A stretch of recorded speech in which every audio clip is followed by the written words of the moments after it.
नमस्कार दोस्तों, हमारे चैनल में आपका स्वागत है। दोस्तों, क्या आप पैरानॉर्मल एनर्जीज़ में बिलीव करते हैं? आपने भूत-प्रेत वाले बहुत सारी वीडियोज़ देखी होगी। वहीं अगर हम दूसरी चीज़ देखें कि लोग एस्ट्रोलॉजर के पास जाते हैं, तो आज हमारे स्टूडियो में जो स्पेशल गेस्ट हैं, वो एक astrologer cum paranormal energy healer हैं, जिनका जितना एक्सपीरियंस एस्ट्रोलॉजी का है, उतना ही experience energy healing, paranormal energy से रिलेटेड है। और मैंने खुद पर्सनली इनसे बात की, काफ़ी मुझे कनेक्टेड फ़ील हुआ और इसलिए आज हमारे स्पेशल गेस्ट हैं एस्ट्रोलॉजर प्रवीण जी, जिनका 18 से 20 साल का एस्ट्रोलॉजी में एक्सपीरियंस है। नमस्कार सर, नमस्कार। आप कैसे हैं? ठीक है, अच्छे हैं। अच्छा, एक सबसे पहला सवाल तो यही है कि सबसे रिसेंट वाली स्टोरी क्या थी पैरानॉर्मल एनर्जीज़ को लेके? रिसेंट तो बहुत सारी हुई, पर एक मैं बताता हूँ तकरीबन डेढ़ 2 महीने पहले एक केस है, आया मेरे पास। 4 दोस्त थे और चारों ऋषिकेश गए थे घूमने। तो वो वहाँ से थोड़ा ऊपर की तरफ चले गए कि यहाँ पे थोड़ी भीड़ ज़्यादा लग रही है तो ऊपर चलते हैं। यंगस्टर थे, नई-नई जॉब लगी थी उनकी, तो चले गए थोड़ा और ऊपर की तरफ, वही गंगा जी के किनारे पे। वहाँ से उन्होंने बताया तकरीबन 15-20 किलोमीटर आगे गए थे। और वहाँ जाके रुके और पानी का उस दिन लेवल कम था तो वहाँ पे वो पानी में खेल रहे थे। तो वैसे ही वो पत्थर वहाँ पे जो थे नदी के अंदर जो पत्थर होते हैं, पानी साफ दिख रहा था तो पत्थर थे वो उठा-उठा के इधर-उधर फेंकने शुरू किए।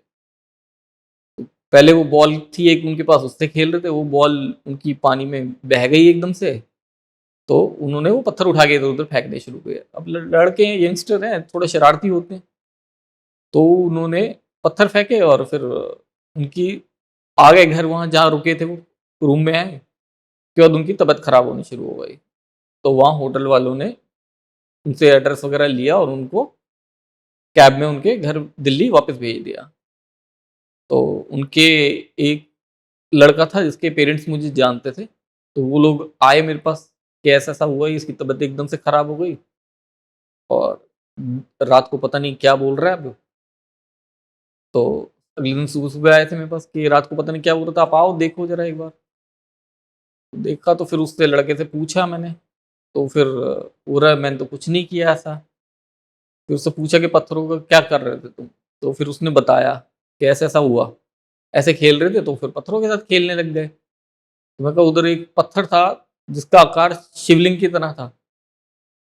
तो उसने बोला कि ध्यान नहीं दिया, हाँ, लेकिन एक बड़ा पत्थर था काफ़ी।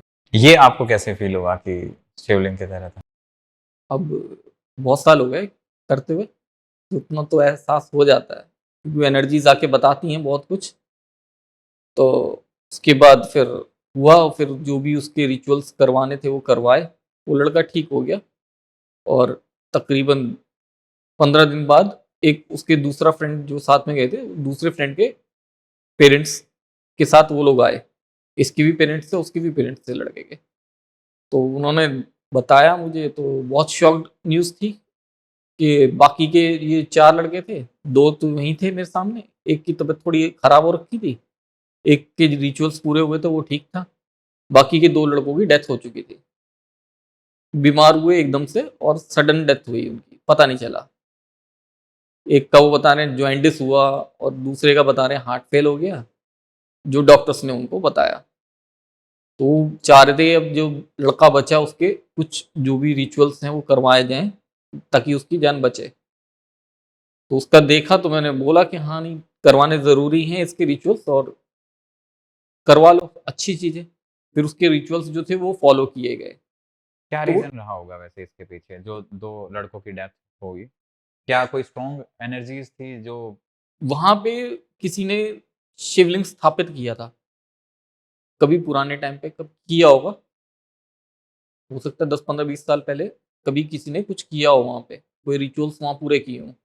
तो उसने वहाँ एज़ अ शिवलिंग उस स्टोन को वहाँ स्थापित किया और बड़ा स्टोन था, शिवलिंग के आकार का ही था। तो उस वजह से उसने शिवलिंग को वहीं स्थापित किया कि वो गंगा जी के अंदर रहेगा और प्योर पानी का प्रभाव लगातार रहेगा।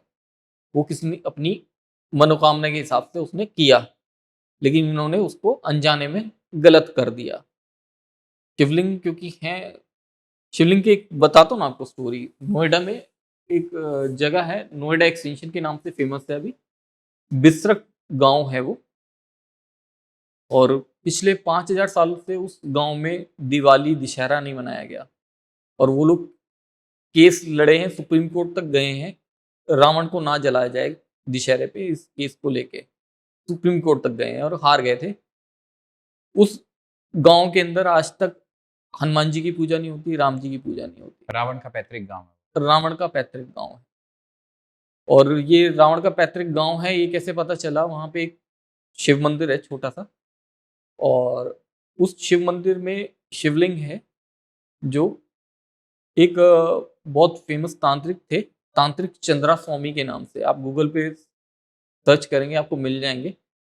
हमारे देश के बहुत से राष्ट्रपति, प्रधानमंत्री और बाहर की कंट्रीज़ के भी कई पॉलिटिशियंस हैं जो उनके कॉन्टैक्ट में रहते थे। तो उनकी बहुत मान्यता थी चंद्रा स्वामी की। चंद्र स्वामी जो है वहाँ पे वो शिवलिंग निकालने गए थे, जो बिसरक गाँव में बता रहा हूँ उसमें शिवलिंग जो है उन्होंने निकालने की कोशिश की थी, तो गाँव वालों ने थोड़ा लड़ाई झगड़ा सा हो गया था गाँव में। तो फिर उन्होंने गाँव वालों के साथ समझौता हुआ कि वो शिवलिंग एज़ इट इज़ शिवलिंग निकालेंगे, शिवलिंग टूटना नहीं चाहिए, खराब नहीं होना चाहिए। इस शर्त से उन्होंने गाँव वालों ने उनको परमिशन दे दी। अब शिवलिंग जो होता है वो 2 ढाई फुट ऊपर है, 3 फुट, नीचे कितना होगा? और 2.5-3 फीट ही होना चाहिए। ठीक है? नॉर्मल अगर बहुत ज़्यादा तो करते हैं हाँ। तो 2.5 फुट, 2 फुट, नहीं तो वैसे अभी जो है 2-4 इंच रखा जाता है।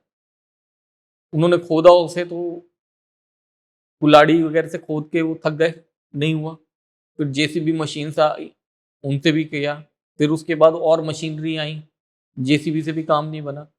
वो 70 फुट नीचे चले गए, होते खोदते-खोदते। शिवलिंग का जो आकार है, उसी आकार में बिल्कुल सीधा नीचे शिवलिंग है। ये नहीं है नीचे चट्टान है, कुछ है, नहीं, वो सेम शेप वही है शिवलिंग की। वो 70 फुट तक नीचे चले गए, उनको अंत नहीं मिल रहा था। फिर उसके लिए वो एक्स-रे मशीन्स मँगाई गई बाहर से, जिनसे ज़मीन का एक्स-रे करके उसकी पड़ताल की जाए कि ये शिवलिंग कितना नीचे है। वो बताते हैं वो 5 किलोमीटर के रेडियस चेक कर सकती है, उनको उसका अंत नहीं मिला शिवलिंग का। तो इतना चमत्कारी शिवलिंग है वो। और फिर ये बात जब ज़्यादा हुई तो फिर उसके बाद गवर्नमेंट ऑफ इंडिया ने वहाँ रिसर्च कराई, आर्कियोलॉजिकल सर्वे ऑफ इंडिया से, तो पता चला ये रावण का पैतृक गाँव ही है, और रावण यहाँ पे ही रहता था, और उसके पिता के द्वारा ये शिवलिंग जो है स्थापित है। और वहाँ पे शिवलिंग के साथ में बिल्कुल अब वो एज़ इट इज़ वहीं पे वापस कर दिया गया है शिवलिंग। और उस शिवलिंग के साथ में एक गुफ़ा है भी, जो गुफ़ा अब दरवाज़ा आर्कियोलॉजिकल सर्वे ऑफ इंडिया ने बंद कर दिया है। आप आर्कियोलॉजिकल सर्वे ऑफ इंडिया की साइट पे देख सकते हैं ये सब। उन्होंने वहाँ पे वो गुफ़ा का दरवाज़ा बंद कर दिया, और गुफ़ा जाके खुलती है गाज़ियाबाद में, एक मंदिर है दुग्धेश्वर नाथ। वो दुग्धेश्वर नाथ। दुग्धेश्वर नाथ, वो दुग्धेश्वर नाथ मंदिर में जाके गुफ़ा खुलती है। उधर भी बंद कर दिया गया, इधर भी बंद कर दिया गया, क्योंकि कई लोगों को जब पता चला तो अंदर घुसने की कोशिश की, तो अंदर वो कई सालों से बंद है, हज़ारों साल से। तो वो सही नहीं थी, तो अंदर 2-4 लोग जो घुसे थे उनकी डेथ हो गई थी, पता ही नहीं चल रहा था उनका। सफोकेशन की वजह से। सफोकेशन, और नीचे कीड़े-मकोड़े भी होंगे, बंद है क्योंकि आर्कियोलॉजिकल सर्वे ऑफ इंडिया ने भी किया, उधर से भेजा था, लेकिन उन्होंने तो रोबोट्स वगैरह भेजे ना अंदर, उनके थ्रू चेक किया पूरा। तो जो है वो गुफ़ा वहाँ खुलती है। बोलते हैं रावण जो है यहाँ से बिसरक से वहाँ दुग्धेश्वर नाथ अपनी तपस्या करने जाया करता था। और उस मंदिर में जो है वो ये लिखा गया है कि रावण ने सबसे पहले अपना जो सिर, दान, शीश काटा था, वो वहाँ काटा था। ऐसा वहाँ पे वर्णित है बिसरक। बिसरक। और दुग्धेश्वर नाथ मंदिर है, वहाँ पे भी कथा फेमस है, तो वहाँ पे लोग बहुत जाते हैं। दुग्धेश्वर नाथ मंदिर बहुत लोग जाते हैं, बहुत भीड़ रहती है। और जो बिसरक में मंदिर है, यहाँ ये अभी लोगों को नहीं पता, इसका रास्ता भी नहीं ध्यान देते लोग, पता भी नहीं है इतना, तो इतना लोग जाते नहीं है। लेकिन बहुत शक्तिशाली शिवलिंग है। और वहाँ जिसका जिसका अंत ही नहीं मिला वो तो बहुत ज्यादा शक्तिशाली बहुत शक्तिशाली है। है। ऐसा बोलते हैं, बहुत सारी जगह तो ऐसी भी हैं जहाँ पे शिवलिंग स्वयंभू प्रकट हुआ है।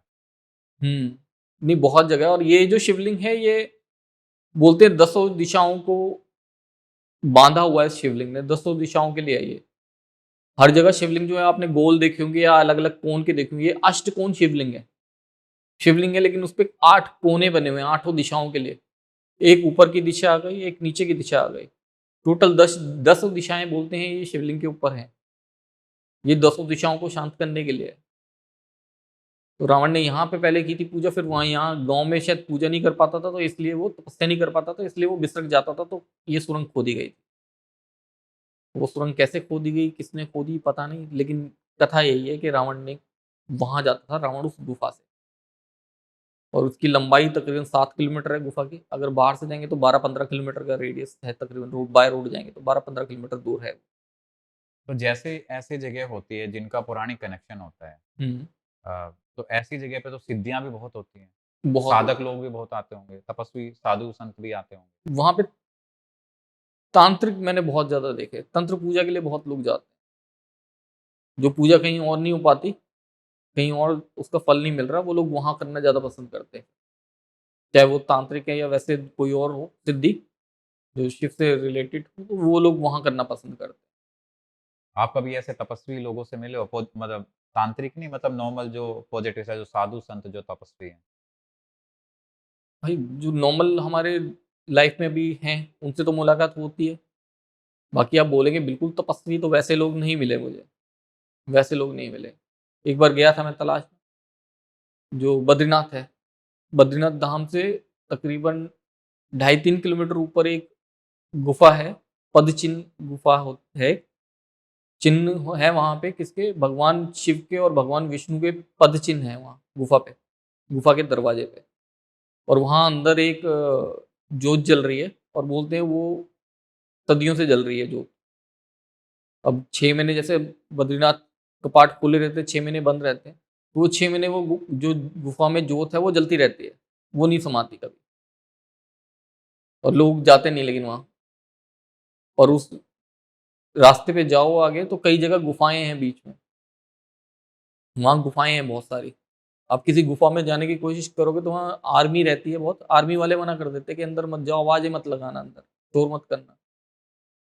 मैंने पूछा क्यों, तो बोलते हैं कि कई यहाँ पे सदियों पुराने बोलते हैं ऋषि मुनि हैं, अभी भी एग्जिस्ट कर रहे हैं, अभी भी हैं वहाँ, तपस्या में लीन है। तपस्या में लीन है। मैंने पूछा आपने देखे, तो बोल रहे नहीं, आप जो लोकल में आते हैं, किसी ने रुकना है तो वो साल 2 साल कई बार रुक जाते हैं, वो परमिशन लेके शायद रुकते होंगे, जैसे भी मेरे को पता नहीं। तो बोलते हैं वहाँ रुकते हैं, लेकिन रेयर चांस है, क्योंकि 6 महीने में वहाँ पे बर्फ इतनी जम जाती है ऊपर के वो गुफा बंद हो जाता है दरवाजा। वहाँ पे 10-15-20 फुट ऊपर, 25 फुट ऊपर बर्फ जम जाती है। इतनी बर्फ जमने के बाद ऑक्सीजन नीचे नहीं जाएगी, लेकिन वो गुफा में जोत जलती रहती है।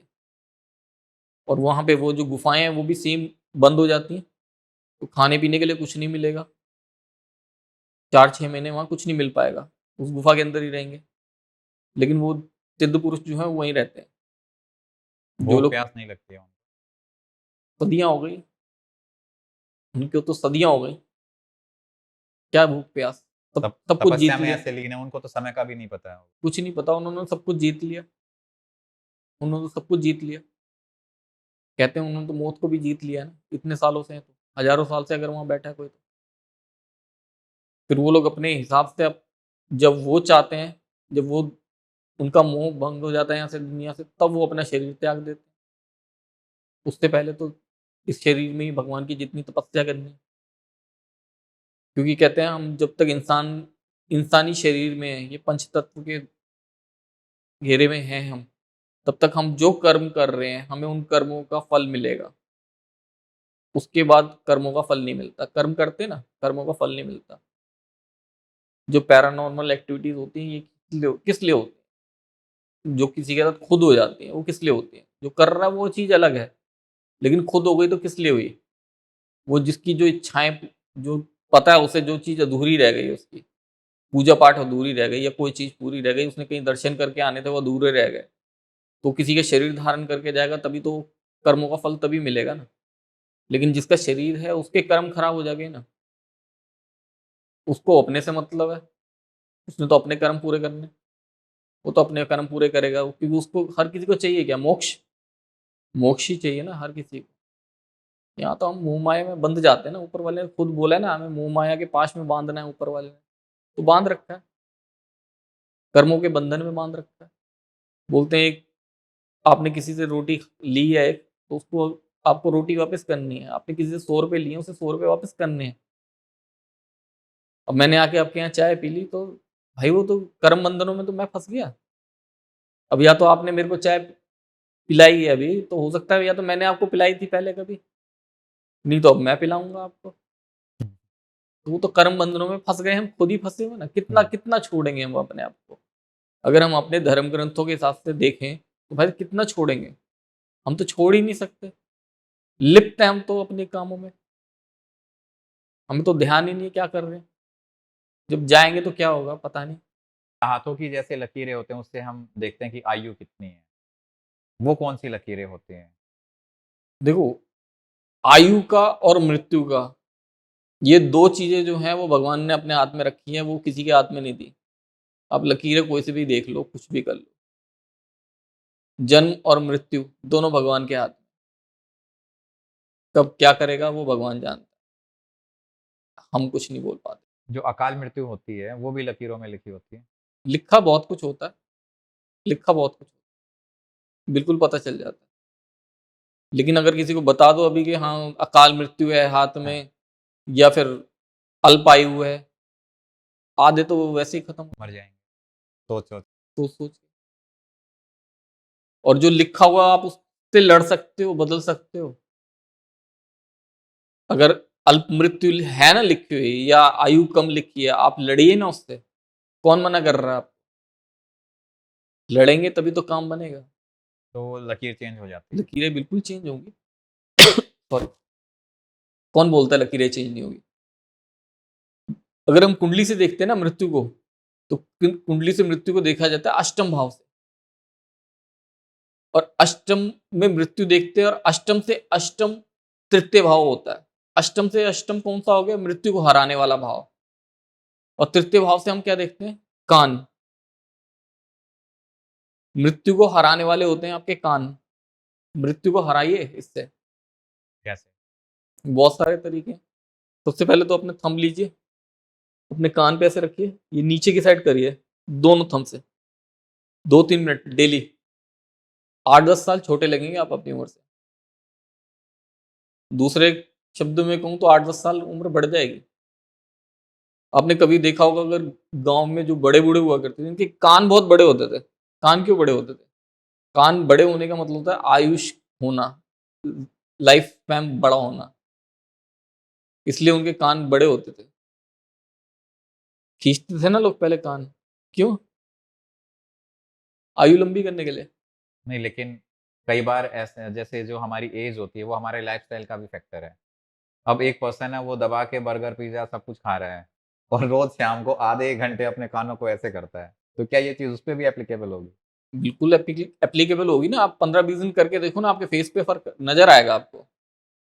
15-20 दिन करके देखो, आपके फेस पे फर्क नजर पर आएगा। इसके पीछे लॉजिक क्या है? मतलब यहाँ से कुछ ऐसी नर्व्स वगैरह होती हैं जो हमारा डाइजेशन सही करती हैं या कुछ बिल्कुल, लॉजिक होगा बहुत इसमें? बहुत कुछ होता है। अगर हम कान का पोर्शन देखते हैं अपना, तो ये कान की जो बनावट है, ये तकरीबन हमारे पूरा पूरा स्टमक का एरिया पूरा दिखाता है कि हमारे जितने ऑर्गन्स हैं अंदर, वो सब इसके अंदर दिखाई देते हैं हमें, कान के अंदर। क्यों कान के अंदर इतना सब कुछ पहले किया जाता था? कि पहले लोग इसमें सरसों का तेल डाला करते थे। सरसों का तेल डालते थे, बीच में उसमें एक लहसुन की कली डाल के उसको गर्म किया जाता था, फिर ठंडा करके उसको डालते थे। एक तो कान तेज होते हैं उससे, और कहीं ना कहीं ये फैक्टर भी जुड़ा होगा आयु का, क्योंकि अष्टम से अष्टम भाव है तृतीय भाव, मृत्यु को हराने वाला। अष्टम भाव मृत्यु का है, अष्टम से अष्टम मृत्यु को हराने वाला भाव। उससे हम कान देखते हैं। कान हमारे कहीं ना कहीं जो है हमारे जीवन मृत्यु से जुड़े हुए हैं। आपने मृत्यु का पूछा था, हाथ की रेखाओं का, इसलिए मैंने बताया ये कि ये इस तरीके से है। आप मृत्यु को हरा सकते हो, हराओ ना अपनी मृत्यु को। कौन मना कर रहा है? जिए ना 100 साल, 120 साल, कौन मना कर रहा है? कुंडली के हिसाब से देखते हैं तो जो हमारी महादशा चलती है 120 साल चलती है। हुँ। पहले के लोगों का लाइफ स्पैन हुआ करता था इतना, तभी होगा ना। और कई लोग होते हैं, अभी मुझे 3-4 दिन पहले मिले ना, एक 112 साल की थी आंटी वो, और बिल्कुल यंग थी। उनका कोई बाल सफेद नहीं था, कोई दांत नहीं टूटा हुआ था। ऐसा बोलते हैं ना कि दाँत टूट के दोबारा आ जाते हैं। पता नहीं, दांत टूटते वो तो शायद बच्चों के आ जाते हैं ना दोबारा, बड़ों के तो शायद नहीं आते। और 112 साल में दांत टूटेंगे तो कहाँ आएंगे? उनसे पूछा था तो उनका तो बस वही है, लाइफ स्टाइल वो है, उन्होंने अपना रखा, मेंटेन करके रखा। मेंटेन करके रखा है। और वो बहुत सारी रेमेडीज हैं जो करती हैं, जिसमें जैसे कान का बता रहा हूँ वो करती हैं। उनके कान देखे मैंने काफी लंबे, यहाँ से ये लटका हुआ पोर्शन। अच्छा, कई लोगों की हाथों की लकीरें होती हैं, वो कट होते हैं, उन्हें बहुत सारे कट होते हैं, उसका क्या मीनिंग है? दिमाग को 1 मिनट भी शांत नहीं रखते। मेडिटेशन करना शुरू करो, वो कट खत्म हो जाएंगे। अच्छा, जैसे हम अपने लाइफ़स्टाइल चेंजेस करते हैं, वैसे ही हमारे हाथों की रेखाएँ चेंज होनी स्टार्ट चेंज हो। होती है। आप मेडिटेशन करोगे ना, दिमाग को शांत करोगे ना, वो कट जितने भी हैं वो खत्म हो जाएंगे। करके देखो आप 1 महीना करके देखो, आपके हाथ में से वो खत्म हो जाएंगे। एक लोगों की ये क्यूरियोसिटी होती है कि क्या हाथ से ये पता लगाया जा सकता है कितनी शादियाँ होंगी? बहुत कंट्रोवर्शियल है वो। लोग यहाँ से ये पोर्शन देखते हैं शादी का। शादी का पोर्शन ये देखते हैं ना कितने कट हाँ, है। हाँ। ये बच्चों का भी होता है, बच्चे भी देखते हैं इससे। शादी नहीं दिखते, बच्चों को देखा जाता है। और किस तरह के वो रहेंगे फिर वो भी देखा जाता है। शादियाँ कितनी तरह की होती है, आपने शादी बोला, शादी कितनी तरह की होती है। एक ही जनरली कंसिडर होते हैं जो 7 फेरे अग्नि को साक्षी मान के 7 फेरे लिए जाते हैं। वही हमारे है। शास्त्रों के हिसाब से बहुत सारे तरीके हैं। ये जो आप बता रहे हैं शादी का, ये देव शादी इस तरीके से होती है। देव एक जब दैत्य दानव शादी भी होती है, दैत्य शादी भी होती है। एक सुना होगा आपने, पहले के टाइम पे हुआ करता था लोगों का कि किसी की पसंद आ गया तो एक रात को रहे वो एक साथ। क्या बोलते हैं उस शादी गंधर्व विवाह। को? गंधर्व विवाह। क्या होता था, एक दिन रहे, लेकिन गंधर्व विवाह है। एक दिन के बाद वो कहाँ और वो कहाँ पता नहीं, लेकिन विवाह है ना वो। अगर आप आज की डेट में जो है ये बना रखे गर्लफ्रेंड बॉयफ्रेंड बना के लोग चलते हैं वन इतने। नाइट स्टैंड बोलते हैं। हाँ, तो वो क्या, वो गंधर्व विवाह ही तो है। कितनी शादियां काउंट करोगे आप? और कौन-कौन सी होती हैं इसके अलावा? अगर किसी का रेप हुआ तो दैत्य विवाह। दानव लोग ऐसे ही करते थे ना, रेप उन्हीं को तो है, वो वही लोग तो करते हैं। अब रेप पे एक चीज याद आई मेरे को, अगर किसी की आप आइज देखो, आइज के बीच का ये ब्लैक पोर्शन है, इसके ऊपर का अगर व्हाइट पोर्शन आपको दिखाई देता है, आंख के ऊपर व्हाइट दिखाई देता है, नहीं दिखाई दे रहा ना, मेरा देखिए दिखाई दे रहा है ना, नहीं दिखाई देता। अगर व्हाइट पोर्शन आपको दिखाई दे रहा है तो उस बंदा बहुत एग्रेसिव है। वो अपनी बात मनवाने के लिए, करने के लिए, उसके दिमाग में जो बात आई है वो पूरी करने के लिए वो किसी भी हद तक जा सकता है। जिसका आईब्रोज के ऊपर व्हाइट होता है। आईब्रो के ऊपर नहीं, आईज में ये ब्लैक है, इसके हाँ, ऊपर का व्हाइट अगर दिखाई देता है, अच्छा। ये जो साइड का व्हाइट है ये ऊपर हाँ। का दिखाई देता है अगर, हुँ। तो उसका मतलब वो बंदा बहुत एग्रेसिव है अपने कामों को करने के लिए। वो किसी भी हद तक जा सकता है गलत तरीके से।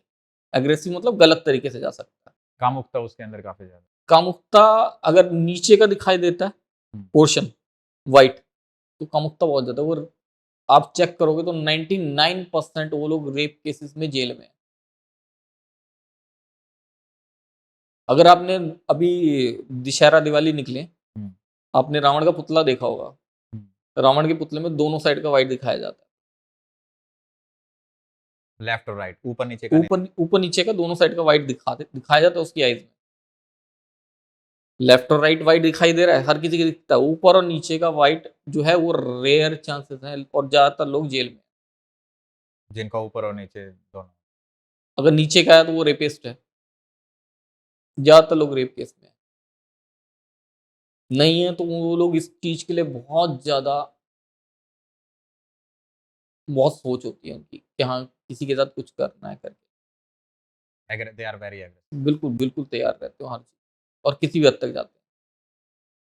अगर पर्सनली कोई बंदा हो तो आप चेक कर सकते हो। और बीइंग अ गर्ल अगर कोई सुन रही है इस चीज को, तो उस चीज को तो बिल्कुल ध्यान देना चाहिए उन्हें कि ऐसा कोई लड़का है साथ में तो दूर हो जाओ। तो ये सेम स्टडी ये है, ये सेम मेल और फीमेल दोनों के मेल लिए? दोनों के लिए, दोनों के लिए एप्लीकेबल। दोनों के लिए एप्लीकेबल है, दोनों के लिए एप्लीकेबल है। तो जिस तरीके से हमारी आईज़ पर्सनैलिटी बताती है, उस तरीके से नोज़ या लिप्स वगैरह भी बताते हैं? बिल्कुल सब कुछ बताते हैं। अब आईब्रोज हैं जिनकी थोड़ी थिक होती है ज्यादा, ये लोग किसी भी चीज की बिल्कुल बहुत अच्छे से जांच पड़ताल करते हैं। अगर नॉर्मल कपड़े खरीदने गए हैं तो पूरा पूछताछ पूरी करेंगे, कौन सा कपड़ा है, कहाँ से आया, कहाँ बना, क्या किया, पूरी पूरी उसकी इंफॉर्मेशन निकालनी है। लेकिन इस चीज़ की कोई गारंटी नहीं है कि ये लेना है। ऐसे ही हैं आप। हाँ, और जिनकी आईब्रोज बिल्कुल पतली होती है, इनको किसी चीज़ से कोई मतलब नहीं होता, किसी चीज़ की कोई इन्फॉर्मेशन नहीं चाहिए, इनको पसंद है, इन्होंने लेना है। कोई प्रॉपर्टी भी खरीदने गए हैं, इन्होंने कोई मोल भाव नहीं करना, कुछ नहीं करना, खरीदनी है। और जिनकी थोड़ी होती है, उन्होंने प्रॉपर्टी खरीदनी है, वो पूरे रिसर्च करके लेंगे और जहां तक रेट कम करवा पाएंगे उतना करवाएंगे। नहीं मेरी कम करेगा तो छोड़ देंगे। मेरी मोटी है, मुझे तो करना पड़ता है। और मुझे कोई सामान परचेज करना है बिजनेस के लिए, हम कोई नई प्रोडक्ट लाइन स्टार्ट कर रहे हैं, तो हमें वो तय तक जाना पड़ता है कि जब तक हम मार्केट में मैन्युफैक्चरर तक ना पहुंच जाएं। बस यही आदत हमारी पर्सनल जीवन में भी अप्लाई हो जाती है। अप्लाई हो जाती है, बिल्कुल हो जाती है, लेकिन किसी की आईब्रो बिल्कुल पतली सी है ना, उसको देखिएगा वो कैसे करते हैं बिजनेस, उनमें और अपने में फर्क देखिए, पता चल जाएगा। अच्छा, जिनकी पूरी मिली हुई होती है उनका? बहुत अच्छे होते हैं, हम्म। थोड़े डोमिनेटिंग होते हैं, अच्छे होते हैं, डोमिनेटिंग होते हैं। जिनकी नोज ये पोर्शन थोड़ा मोटा होता है, लीडरशिप क्वालिटी बताता है फेस कि उसकी शख्सियत जो उसमें लीडरशिप क्वालिटी है, उसका बेसिक नेचर है लीडरशिप क्वालिटी का। वो लीड करेगा हर जगह लीड करेगा, जो मर्जी काम कर रहा हो उस काम के अंदर लीड करेगा। जिनकी नोज ये पोर्शन नीचे का ये थोड़ा दबा हुआ होता है, उनसे पैसे निकालने में खर्च नहीं करते वो जल्दी। जिनका थोड़ा खुला हुआ होता है ना, पैसे नहीं रोकते वो। ऊपर का पतला है, नीचे का मोटा है, पैसे नहीं रोकते, पैसे नहीं रुकते उनके नहीं पास। रुकते उनके पास, खर्चा करते रहते हैं। जितना कमाया है उतना खर्चा कर देना, नहीं रोकना। क्यों रोकना? रोकने की जरूरत नहीं है। तो जिनके माथे पे यहाँ कट होता है, कोई भी चोट का निशान है, तो ये निशान ज्यादातर चोट लगती है उन्हें 12-14 साल में। हम्म। ये दिखाता है कुंडली में वो मांगलिक है। जो मांगलिक होगा उसको ये चोट लगनी कंपलसरी है, कहीं ना कहीं लगेगी, मतलब लगेगी। चांसेस आर वेरी बारह हाई। चौदह साल की उम्र में लगेगी लगेगी, और उसका एक निशान बन जाएगा। निशान बनेगा। 12-14 साल में लगेगी लगेगी। तो आप किसी का भी चेहरा देखोगे तो चेहरा देखते ही बता दोगे हाँ ये मांगलिक है। उसको एक बात बोल सकते हो, भाई आप जिंदगी भर परेशान रहोगे, जिंदगी भर परेशान रहोगे, कुछ ना कुछ चलता ही रहेगा जिंदगी भर। मेहनती बहुत होगा वो। जब और लोग सोने की सोचेंगे ना, तो वो सोचेगा कुछ नया करें, क्या करूं नया। वो कुछ और काम में लग जाएगा, उसका दिमाग कहीं और दौड़ेगा फिर कि कुछ और किया जाए। क्यों? मेहनती है ना, नींद नहीं आएगी, मंगल है, मेहनत है, एनर्जी एनर्जी है, है। एनर्जी है। नहीं बैठने नहीं देगा वो, मेहनत कराएगा। जिनके उठे होते हैं थोड़े मनी बैग्स होते हैं, शुक्र का स्थान होता है ये, मनी बैग है। पैसा, पैसा अच्छा है। अब जिसको पैसा चाहिए ना, पैसा हर किसी को चाहिए, बहुत अच्छी सी एक रेमेडी है। बहुत प्यार से अपनी वाइफ के मनी बैग्स को थोड़ा खींची ना, गाल पहले पकड़ के खींचते थे प्यार में किसी के, हम्म। वैसे प्यार से, ये नहीं गुस्से में खींच के भाई बाहर ही कर दूं आज, नहीं थोड़ा थोड़ा करिए ना आप। अपनी आपके वाइफ पैसे, के। हाँ वाइफ के, वाइफ वैसे भी शुक्र के लिए आती है, शुक्र पैसा, ये मनी बैग आएंगे ना, पैसा। आपने क्यों ना खींचे? अब वाइफ शुक्र है ना, वाइफ शुक्र है, हाँ। उसका करेंगे तो फिर ज्यादा पैसा आएगा। अच्छा। अब ज्यादा चाहिए थोड़ा चाहिए वो आपकी फैसला है। जो लोग सिंगल है वो अपना खींच सकते हैं। वो अपना खींचेंगे भाई, फिर वो मैं नहीं कहूंगा कि गर्लफ्रेंड को खींचो, फिर वो पैसा कहीं और चला जाएगा, है ना। तो हाँ। वो अपना कर सकते हैं। और जिनकी नोज थोड़ी अंदर को दबी हुई है, नीचे के पोर्शन, और यहाँ माथे पे कट है, जिसका मैंने अभी बताया था मांगलिक, आपको अगर इनसे पैसे निकलवाने हैं बहुत मुश्किल, उनकी जेब में होंगे ना तो भी नहीं देंगे। तब भी नहीं देंगे, वो बोलेंगे बाद में दूंगा, अभी है नहीं, बहुत मुश्किल है पैसा निकलवाना। देते हैं बहुत परेशान होकर, निकलता नहीं है, बेसिक है ना, नेचर है वो, बेसिक नेचर है, नहीं निकल पाता। लिप्स जिनके दोनों लिप्स सेम होते हैं, ऊपर का और नीचे का। बहुत सोच समझ के फैसला करते हैं, बहुत सोच समझ के चलने वाले इंसान होते हैं। पैसे के लिए भी ठीक है। जिनका ऊपर का छोटा होता है, नीचे का बड़ा होता है, ऐसे लोग बहुत सोच-सोच के बोलते हैं और किसी को गलत ना लगे, ऐसे काम करते हैं और हर जगह बैलेंस बना के चलने वाले लोग हैं। जिनका ऊपर का थोड़ा बड़ा होता है, नीचे का छोटा होता है, ऐसे लोग बहुत एग्रेसिव होते हैं और हर चीज़ पे अपनी चलाने वाले होते हैं, किसी की नहीं सुनते। अगर हस्बैंड का है तो वाइफ की नहीं सुनेगा, वाइफ का है तो हस्बैंड की नहीं सुनेगी, किसी की भी नहीं सुनेंगे, किसी की नहीं सुनेंगे। ये निशान, जिनका ये निशान होता है, कट होता है, कट होता है, गड्ढा। हर किसी का नहीं होता, किसी-किसी का होता है।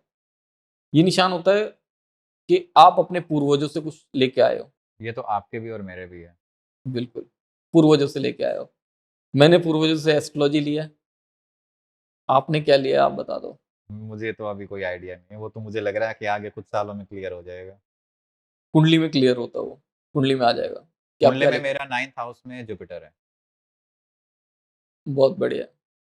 तो ये ऐसा बोलते हैं कि ये भाग्य और भाग्य और धर्म, ध पिता, पिता, ज्ञान। लंबी दूरी की यात्राएँ, मध्यम दूरी की यात्राएँ, बहुत कुछ दिखाता है। और वो ये भी वो करता है कि जो अपने पूर्वजों से कुछ लेके आए हैं।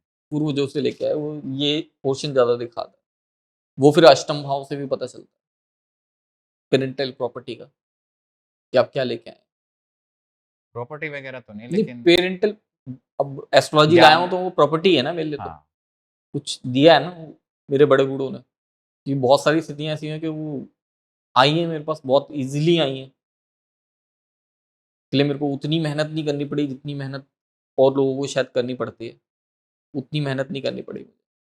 बहुत सारी चीज़ें मेरे पास आसानी से आई हैं और बहुत सारी चीज़ें हैं जो थोड़ी मुश्किल से आई हैं, लेकिन बहुत सारी चीज़ें, ज़्यादातर चीज़ें ऐसी हैं जो मेरे पास बहुत ईज़िली मैं मतलब पूर्वजों हो से पाए। अच्छी चीज़ लेके आए हैं। ये नहीं है कि पूरी बीमारी लेके आ गए कि भाई डायबिटीज़ है, कैंसर है, वो चीज़ें तो नहीं होंगी।